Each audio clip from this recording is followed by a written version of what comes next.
Good morning, students. We are going to study the rest part of the lesson, The Tiger King. यानी हमने अभी तक यहाँ तक पढ़ा था कि भाई जो राजा था उसने लगभग 70 शेर जो थे मार दिए थे, और वो अब जो राजा थे वो ये सोचता था कि शायद प्रतिबद्ध पूर्व के जो जंगलों में शेर नहीं है, या तो कुछ भाग गए हैं या फिर कुछ की इच्छा ये बताई गई थी कि भाई वो अंग्रेजी ब्रिटिश यानी जो ब्रिटिश जो ऑफिसर थे उनसे ही मरना चाहते हैं। तो वो अपने दीवान को बुलाता है, जो राजा है वो कहता है मुझे शादी करनी है। तो दीवान कहता है भाई मेरे पास तो पहले से 2 बीवी हैं, मैं आपसे शादी नहीं कर सकता। तो राजा ये कहता है कि मैं तुमसे शादी करने की थोड़ी कह रहा हूँ, मैं एक लड़की से शादी करने की कह रहा हूँ। तो दीवान साहब ये कहता है कि हमें एक राजा चाहिए, यानी टाइगर किंग चाहिए, ना कि टाइगर क्वीन चाहिए। तो उसके बाद महाराजा उससे बोलता है, इस बात को सुनकर जो राजा है, the Maharaja gave a loud crack of laughter, यानी जो राजा होता है वो बहुत जोर से हंसता है। तो उसके बाद कहता है I am not thinking of marrying either A tiger और ए गन, यानी वो कहता है कि मैं एक ना तो एक गन से शादी करना चाहता हूँ और ना ही या फिर मैं टाइगर से शादी करने की सोचता हूँ। But a girl from the ranks of human beings, यानी मैं एक लड़की से शादी करना चाहता हूँ जो इंसानों की हो। First you may draw up statistics of tiger population in the different native states, यानी वो कहता है उससे कि पहले तो आपको ये करना है कि जो हमारे आसपास के जो राज्य हैं उनके जो जंगल हैं उनमें शेरों की जो पॉपुलेशन है वो कितनी है वो आपको पता लगाना है। नेक्स्ट यू में इन्वेस्टिगेट, और उसके बाद आपको ये खोज करनी है कि if there is a girl I can marry in the royal family, और अगर मुझे दोबारा ये आपको खोजना है कि उस राज्य की जो राजा है उसके वहाँ कोई लड़की है शादी के लायक, तो मुझे उस लड़की से यानी शाही घराने में शादी करनी है। Family of state with a large tiger population, यानी एक ऐसा राज्य जिसमें बहुत ज्यादा शेर हों तो मैं उस लड़की से शादी करूंगा। The Dewan followed his orders, दीवान उसके आदेशों की पालना करता है। He found the right girl, यानी उसको एक सही गर्ल या एक लड़की मिल जाती है जैसा कि राजा ने बताया था। From A state which possessed a large number of tigers, यानी एक ऐसा राज्य जिसमें बहुत ज्यादा संख्या थी टाइगरों की। महाराजा जंग बहादुर किल्ड 5 और 6 tigers each time he visited his father in law, यानी जो राजा जंग बहादुर था वो जब भी जाता था अपने ससुराल या अपने ससुर के घर, तो वहां पर लगभग 5 और 6 टाइगर्स ईच, यानी हर बार 5 या 6 शेरों को मारकर आता था। इन दिस मैनर, इस तरह से 99 टाइगर्स स्किन्ड, यानी लगभग 99 शेरों की जो चमड़ी थी, स्किन बोलते हैं स्किन्स, यानी स्किन तो एक तो होता है चमड़ी यानी नाउन, और एक होता है स्किन्स यानी स्किन यानी चमड़ी को उतारना।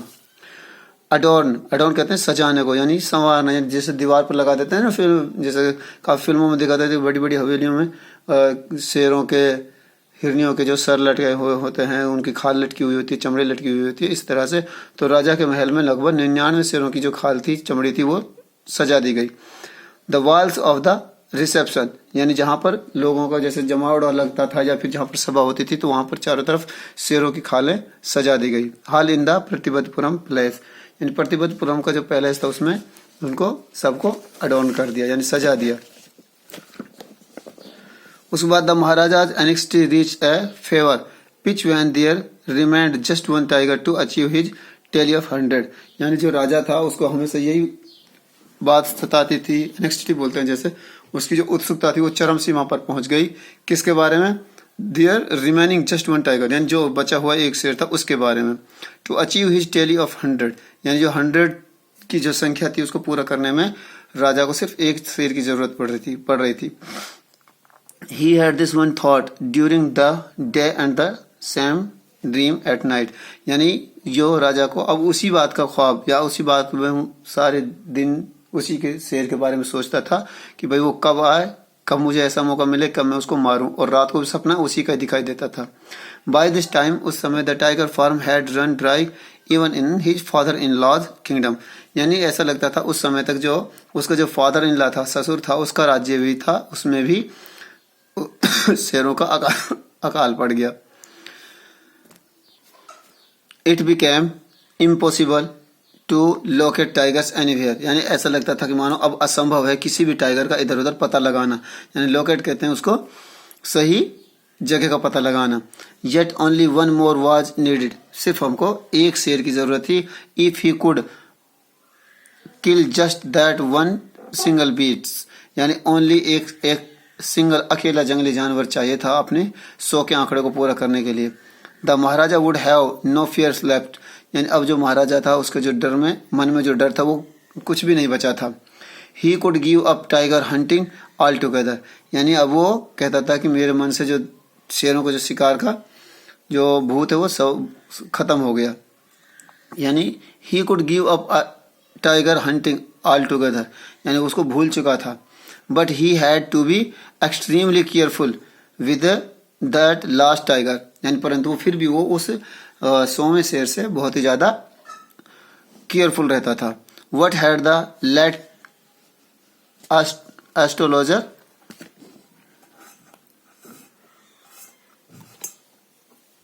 what is the but he had to be extremely careful with that last tiger, परंतु वो जो राजा था वो उस शेर से जो बचा हुआ शेर था उससे काफी डरा हुआ रहता था, उससे सचेत रहता था हमेशा। what had the late chief astrologer said, यानी वो कहता है कि उस एस्ट्रोलॉजर ने यानी जो भविष्यवाणी करता था उसने क्या कहा था। Even after killing 99 tigers the Maharaja should be aware of the 100th, यानी उसने कहा था कि अगर महाराजा 99 शेरों को मार देता है फिर भी उसको 100वें शेर से बी अवेयर बोलते हैं सावधान रहना होगा। यानी ट्रू एनफ, यानी ये बहुत ज्यादा उसके लिए सत्य मायने रखता है, यानी उसके लिए वो काफी सच था। The tiger was a savage beast after all, यानी जो टाइगर था वो आफ्टर ऑल बोलते हैं यानी फिर भी, हालांकि तो जो शेर जो था वो बहुत ही ज्यादा खतरनाक जानवर होता है।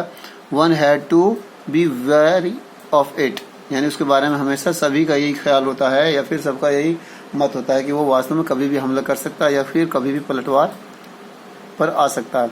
But where was that 100 tiger to be found, अब पता नहीं कहाँ पर, वो कहता है कि जो 100वां शेर है वो कहाँ पर मुझे मिलेगा। It seemed easier to find tiger's milk than a live tiger, यानी वो कहता है कि it seems easier to find tiger's milk, यानी वो ऐसा लगता है कि इसे शेर के दूध से ज्यादा उसको ढूंढना आसान पड़ सकता है। दस the Maharaja was sunk in gloom, यानी वो जब वो 100वां शेर नहीं मिला तो जो महाराजा है वो दुख में पड़ गया, यानी उसको अजीब लगने लगा। यानी ग्लूम बोलते जैसे अंधेरे भरे दिनों यानी उदासी में। In his own state she began to disappear frequently, यानी और अब उसके खुद के राज्य में शीप यानी भीड़ बिगेन टू डिसअपियर गायब होने लगी, फ्रीक्वेंटली यानी ज्यादातर। From A hill side village, यानी जो पहाड़ी की तरफ जो गांव था उसमें जो भेड़ें थी वो गायब होने लगी। तो ये इसका इंडिकेट था कि ये इंडिकेशन था कि भाई यहाँ पर कोई जंगली जानवर या शेर आ चुका है। It was first stand that this was not the work of Khadar Miyan Saheb और ये वीरासामी नेकर, यानी कहते हैं that this time not the work of Khadar Miyan Sahib, यानी ये खादर मियां साहब का काम नहीं था या फिर वीरासामी नेकर का भी नहीं था। Both famed for their ability, यानी ये दोनों अपनी एबिलिटी यानी अपनी योग्यता के लिए प्रसिद्ध थे। टू स्वेलो शीप होल, यानी ऐसा लगता था कि मानो ये एक शीप को यानी एक भेड़ को कच्चा निकल जाते हैं। श्योरली, निश्चित रूप से ए टाइगर वाज एट वर्क, यानी ये काम एक शेर का था यानी एक चीता का था। The villagers ran to inform the Maharaja, यानी गांव के जो लोग थे वो महाराजा को इन्फॉर्म करने के लिए भागे। The Maharaja announced A 3 year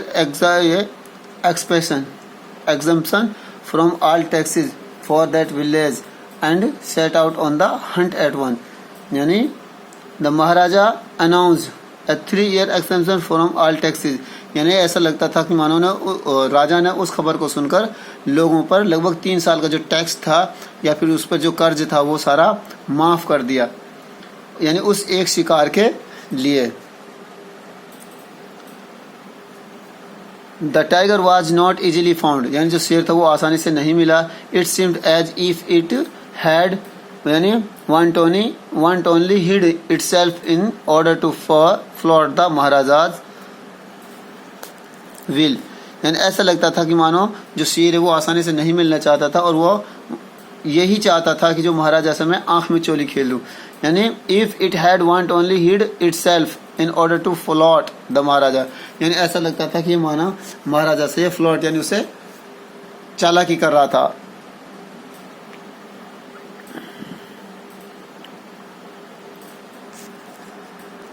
और the Maharaja was equally determined, यानी परंतु जो महाराजा था वो भी बहुत ही ज्यादा दृढ़ निश्चयी था।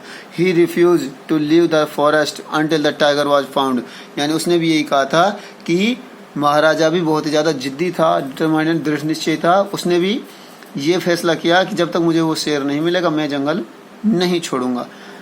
एज द डेज पास्ट, यानी कुछ दिन गुजरे, the Maharaja's fury and obstinacy mounted alarmed many offers lost their jobs, यानी द महाराजाज फ्यूरी यानी जो उसकी सभा थी या उसके सदस्य थे, एंड ऑब्स्टिनेसी माउंटेड अलार्मिंगली, यानी जो उसके सदस्य थे उसके साथ थी उसकी जो टुकड़ी थी वो अलार्म यानी उससे कुछ चेतावनी देते हुए कुछ बोलते हैं, बुदबुदाते हैं। Many officers lost their job, यानी बहुत सारे जो ऑफिसर्स हैं उन्होंने अपनी खुद की जो नौकरी थी वो चली गई है। One day when his rage was at the its height the Maharaja called the Dewan, यानी जब वो शेर नहीं मिला तो महाराजा को बहुत ज्यादा गुस्सा आ गया। One day when his rage was at the height, यानी जब उसका गुस्सा चरम सीमा पर था, the Maharaja called the Dewan, Maharaja ने दीवान को बुलाया एंड ऑर्डर्ड और उसको आदेश दिया him to double the land tax forthwith, यानी कि अब जो ये गांव वाला है इन्होंने हमें झूठ बोला है और इस पर जो टैक्स है उसको 4 गुना कर दिया जाए।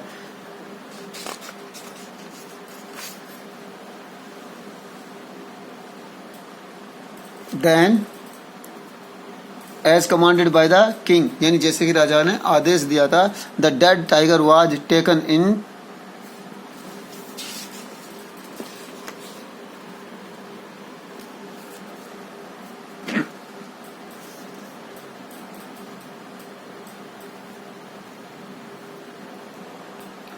तो वो क्या कहता है राजा उससे कि जो लोग हैं इन्होंने हमें साथ झूठ बोला है और इस स्टेट के या इस गांव के जो लोग हैं उन पर जो टैक्स है वो 4 गुना कर दिया जाए। The people will become discontent then our state too will fall a prey to the Indian National Congress, यानी वो कहता है the people will become the discontent, यानी यहाँ के जो लोग हैं वो अब हमसे मजाक करते हैं या फिर वो हमें सही इन्फॉर्मेशन नहीं देते, यानी देन आवर स्टेट, यानी अब हमारा जो राज्य है वो too will fall in prey to the Indian National Congress, और ऐसा लगता था कि अब जो हमारा राज्य है वो लगभग इंडियन नेशनल जो कांग्रेस है उसमें मिला दिया जाएगा। In that case you may resign from your post said the king, यानी अब जो राजा है वो क्या कहता है उससे, इन दैट केस यानी इस बात में या इस मतलब के लिए, you may resign from your post, यानी तुम अपनी पोस्ट से रिजाइन दे सकते हो, यानी त्याग पत्र दे सकते हो। The Dewan went home convinced that, यानी जो दीवान है वो अपने घर चला जाता है और ये मानते हुए कि if the Maharaja did not find the tiger soon, यदि महाराजा उस शेर को जल्दी नहीं ढूंढ पाता द रिजल्ट्स कुड बी ये कैटास्ट्रोफिक, यानी जो रिजल्ट होगा वो बहुत ज्यादा खतरनाक होगा, यानी उसको बहुत ज्यादा तबाही का कारण बनेगा। He felt life returning to him only when he saw the tiger which had been brought from the People's Park in Madras, यानी वो कहता है कि अगर हमें यहाँ शेर लाना है या राजा के गुस्से को कम करना है तो हमें यहाँ शेर लाना ही पड़ेगा। तो he felt his life returning to him only when, यानी उसको पता था कि अब जो मेरा जीवन है वो किस तरह से वापस आएगा। when he saw the tiger, यानी जब उसने एक शेर को देखा, विच हैड बीन ब्रॉट, यानी जो लाया गया from the people's park in Madras, यानी मद्रास के जो पीपल पार्क यानी किसी चिड़ियाघर से लेके आया गया था। And kept hidden in this house, और उसको उस घर में या किसी घर में छुपा दिया गया था। तो यहाँ तक हमने आप पढ़ा है कि उसके बाद हम पढ़ेंगे इसे कल। ठीक है, इसको आपको रीड करना है ढंग से। Thank you.